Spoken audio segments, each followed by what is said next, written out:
Hi అండి. Welcome to one more mini vlog. ఏంటిదనుకుంటున్నారా? నేనైతే మునగాకు పౌడర్ చేసి పెట్టుకున్నాను. డైలీ అయితే ఒక గ్లాస్ తీసుకుందామని.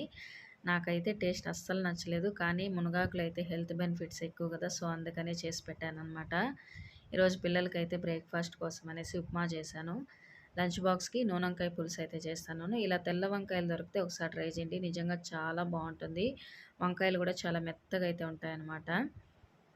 ఇంకా నేను చూపించిన ఇంగ్రీడియెంట్స్ మొత్తం మిక్సీ పట్టేసి ఫస్టే అయితే ఆయిల్‌లో వంకాయలైతే వేయించాననమాట. తర్వాత ఈ కారం అయితే వేసి కాసేపు బాగా వేగనివ్వాలి. అది వేగిన తర్వాత కొద్దిగా వాటర్ అయితే వేసి ఉడికించాలి. ఇది సంగటికైనా బావుంటుంది. ఇంకా రైస్‌కి కూడా చాలా బావుంటుంది. ఒకసారి ట్రై చేయండి. మామూలుగా పిల్లలకైతే కర్రీస్ అన్నీ రైస్ మీదే వేసి పంపిస్తాను సరిగ్గా తినరనేసి.